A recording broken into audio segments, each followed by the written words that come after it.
देख रहे हैं इन डार्क राजकुमार के साथ। तो चलिए पढ़ते हैं आज की कहानी की ओर। दोस्तों, मोहनलाल अपना खाना खत्म करके अपने ट्रक की तरफ चला गया। आज उसे बहुत बड़ा काम सौंपा गया था। उसे लगभग 100 किलो सीमेंट से भरी हुई बोरियां दूसरे शहर पहुंचानी थी। मोहनलाल के साथ छोटू भी काम करता था और यह दोनों एक साथ मिलकर अपना सामान पहुंचाने का काम किया करते थे। अगले दिन सवेरे तक उन्हें ये काम करके वापस लौटना भी था।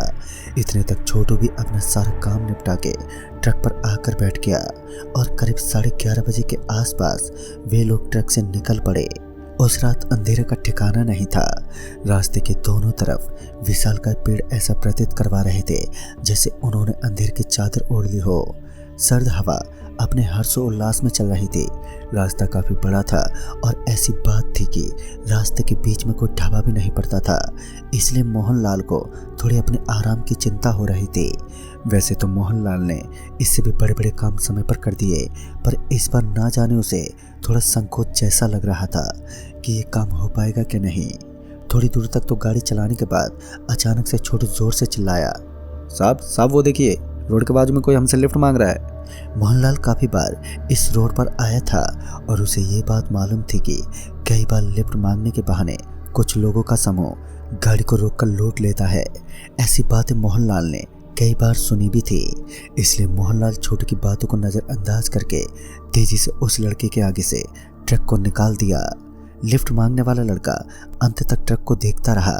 अब कुछ समय पहले ही मोहनलाल ने एक लड़के को लिफ्ट नहीं दिया था, पर थोड़ी दूर पर जाने के बाद मोहनलाल ने आगे जाकर एक जगह ट्रक रोक दिया। छोटू को इसका कारण समझ में नहीं आया।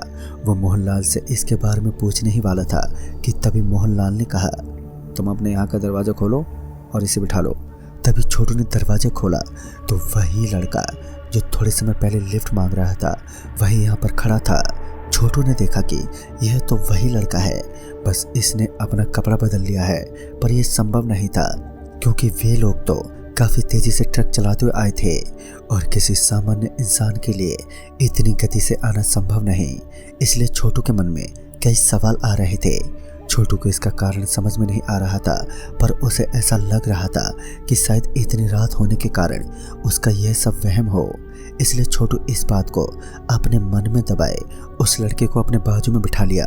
उसे अभी तक ये बात नहीं मालूम पड़ रही थी कि मोहनलाल ने कैसे उस लड़के को लिफ्ट मांगते हुए देख लिया, जबकि छोटू भी ट्रक में ही था, पर उसे वो लड़का इस बार लिफ्ट मांगते नहीं दिखा था। सबसे ज़्यादा हैरानी की तो बात ये थी कि जो मोहनलाल किसी भी अनजान को लिफ्ट देने से संकोच करता था, उसने एक ही बार में आधी रात को एक अनजान को कैसे लिफ्ट दे दी। ट्रक फिर से आगे बढ़ी। इस समय रास्ता बहुत शांत लग रहा था और वो लड़का बहुत शांति से बैठा हुआ था और ट्रक के आगे देख रहा था। तभी मोहनलाल ने पूछा, तुम इतनी रात को यहाँ पर अकेले क्या कर रहे हो? उस पर उसका जवाब आया, खोजने आया था। जिस पर छोटू ने कहा, क्या खोजने आए थे? पर उस लड़के ने कहा, इसके लिए आप लोगों को एक कहानी सुननी होगी। उन दोनों ने हामी भरी और उस लड़के ने कहानी सुनाना शुरू कर दिया।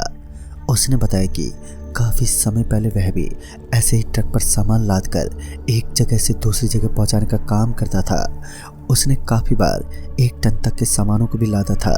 ऐसे एक रात को वह इसी रास्ते से जा रहा था। वैसे वह भी किसी को लिफ्ट नहीं देता था, पर उस दिन ना जाने उसके मन में क्या विचार आई कि रोड पर खड़े एक आदमी ने जब उससे लिफ्ट मांगा तो उसने उसे लिफ्ट दे दी। और यही शायद उसकी सबसे बड़ी गलती थी। उसने जहाँ पर लिफ्ट दी थी वहीं नज़दीक में एक ढाबा भी था। उसे भूख भी लगी हुई थी, लेकिन उसने सोचा कि आगे आने वाले ढाबे पर खा लूँगा। पर इस आदमी को जिसे उसने लिफ्ट दिया था उसे उसके मंजिल तक उतार देने के बाद उसने अभी भूख की ना फिक्र करके उस आदमी को अपने ट्रक पर बैठा लिया और वो ले जाने लगा। जैसे उस आदमी का घर आया तो उसने ट्रक रोकने के लिए कहा और उसे नीचे उतारकर बहुत धन्यवाद करने लगा। पर इसी के कुछ समय में सारे पासे पलट गए। जिस आदमी को उसने लिफ्ट दिया था वो एक लुटेरा था। उस आदमी ने अपनी पूरी गिरह को वहां बुलाया था। वे कुछ 8 से 9 लोग थे। उन सब ने मिलकर उसे खूब मारा और वो बहुत गिड़गिड़ाया और साथ ही बहुत माफ़ी मांगी, पर वो लोग नहीं माने। उन्होंने बस उसे मारा ही नहीं, अंततः उसका सामान सभी लूट लिया और उसका ट्रक भी ले लिया। तभी उन लोगों ने उसे रोड पर अधमरी हालत में छोड़कर वो लोग वहां से जाने लगे। पर ना जाने उन लोगों के मन में क्या संकोच आया कि शायद उन लोगों को पुलिस ने पकड़ लिया, कि शायद उन लोगों को पुलिस ना पकड़ ले। इसी डर से उन्होंने उसके ऊपर उसका ट्रक चला दिया। उसके सारी शरीर की हड्डियां मानो किसी ढांचे जैसे टूट गई और पूरे शरीर के चिथड़े चिथड़े हो गए, जिस वजह से उसकी मौत हो गई। ये बात सुनते ही मोहनलाल और छोटू के चेहरे सफ़ेद पड़ गए। उन्हें संकोच लगने लगा कि उनके साथ कौन बैठा हुआ है। वह दोनों उसी लड़के की तरफ देख रहे थे। वह लड़का नीचे मुंडी करके कहानी सुनाता जा रहा था और तभी अचानक से एक क्षण में वह लड़का गायब हो गया। तभी ये देखकर मानो मोहनलाल और छोटू की कुछ समय के लिए सांसें रुक गई। उनके सामने वह लड़का एक पल में गायब हो गया था। वे दोनों डर से कांपने लगे। मोहनलाल ने ट्रक की स्पीड बढ़ा दी और अब हवा को चीरते हुए मोहनलाल बिना कहीं रुके ट्रक को खाली अंधेरी रोड पर दौड़ाए जा रहा था। मोहनलाल डर से पसीने में तरबतर हो गया। तभी अचानक से ना जाने किस कारण की वजह से ट्रक अपने आप रुक गया। यह देखकर मानो अब दोनों की सांसें जमने लगी थी। डर से वो दोनों काफी समय तक ट्रक में ही बैठे हुए थे, पर ट्रक पर बैठे रहने से ट्रक ठीक नहीं होने वाला था। यही विचार रखकर मोहनलाल ने छोटू को कहा, तुम अंदर ही बैठो, मैं बाहर ट्रक देख कर आता हूँ। छोटू ने बाहर ना जाने के लिए कई बार कहा, पर मोहनलाल नहीं माना और बाहर आकर ट्रक देखने लगा। मोहनलाल ने जैसे इंजन को देखा तो उसने पाया कि इंजन पूरी तरीके से जल चुका है। काफ़ी सारे वायर लगभग जल चुके हैं और अब ट्रक ठीक करना एक तरह से उसके लिए नामुमकिन ही है, क्योंकि उस समय पर उसके पास ट्रक में कोई ज़्यादा औजार भी नहीं थे। वह फिर भी ट्रक को ठीक करने की कोशिश में लग गया। छोटू के मन में भी तभी विचार आया कि उसे बाहर जाकर अपने साहब की मदद करनी होगी। वह जैसे ही उतरा तो उसने पाया कि उसके साहब वहाँ पर नहीं है, सिर्फ ट्रक का बोनट खुला हुआ है। यह देखकर छोटू बहुत ही ज़्यादा डर गया।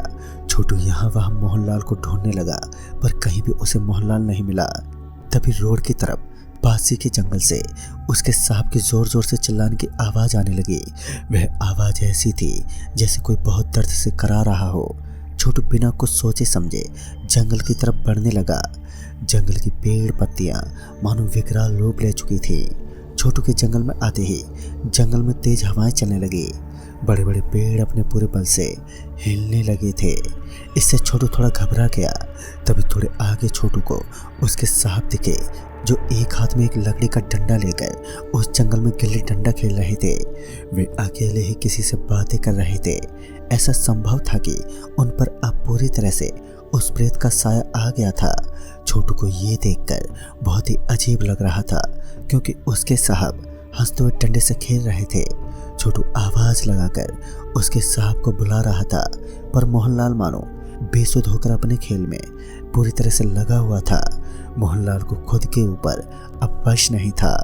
तभी जैसे ही मोहनलाल ने अपने डंडे से लकड़ी के छोटे से टुकड़े को मारा, वह काफ़ी दूर जाकर गिर पड़ा। पर तभी वह लकड़ी का टुकड़ा अपने आप हवा में उड़ते हुए मोहनलाल के पास चलते हुए आने लगा। जैसे ही थोड़ी रोशनी पड़ी तो छोटू ने देखा एक प्रेत, जिसका पूरा शरीर घाव और जख्मों से भरा पड़ा है। उसके शरीर से खून की नदियां बह रही हैं। वे उस छोटे से लकड़ी के डंडे को उठाकर मोहनलाल के पास ला रहा था। यह देखकर तो मानो छोटू की सांसें अटक गई। उसने धीमी आवाज में मोहनलाल को आखिरी बार पुकारने की कोशिश की, पर इसका उस पर उल्टा असर हुआ। अब उस प्रेत ने छोटू को देख लिया था। छोटू अब वहाँ एक पल भी रुक नहीं सकता था। उसने जंगल से भागना शुरू कर दिया, लेकिन वो प्रेत भी अब छोटू का पीछा छोड़ने के मकसद में नहीं था। भागते समय छोटू को ऐसा महसूस हो रहा था कि कोई उसके पीछे बहुत तेजी से भागते हुए आ रहा है। उसे पीछे से कई बार उस प्रेत ने मोहनलाल की आवाज़ में आवाज़ भी लगाई, पर उसमें अब इतनी हिम्मत नहीं थी कि वो पीछे मुड़कर देख सके। तभी एकाएक छोटू के सामने एक पेड़ की बड़ी सी डाली आ गई। अंधेरा होने के कारण छोटू उस डाली को नहीं देख पाया और सीधा जाकर डाली से टकरा गया।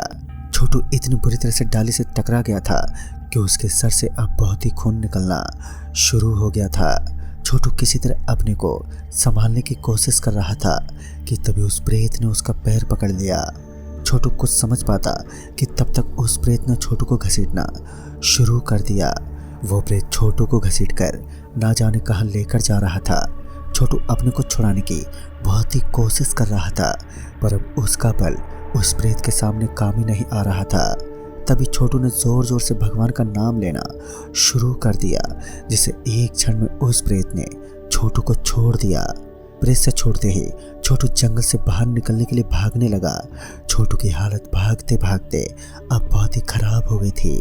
छोटू एक तरह से जंगल में खो गया था और उसे जंगल का रास्ता भी मालूम नहीं पड़ रहा था। पर तभी उसे एक जगह से काफी सारी लाइटों की रोशनी आती हुई दिखाई दी।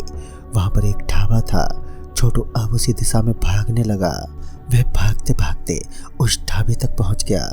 किसी तरह छोटू अपनी जान बचाकर ढाबे के लोगों के बीच आ गया।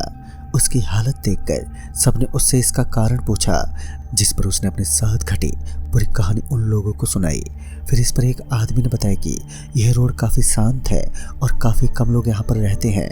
यहाँ पर भूत प्रेतों की बिल्कुल भी कमी नहीं है और ऐसे ही किसी भूत प्रेत ने तुम्हारे मालिक को अपने बस में कर लिया होगा। अब उनका आना संभव नहीं है। तभी उसने बताया, ये प्रेत मदद मांगते हुए राहगीरों की तरह खड़े रहते हैं और जो भी इनके जाल में फंस जाता है उनका बचना लगभग नामुमकिन होता है।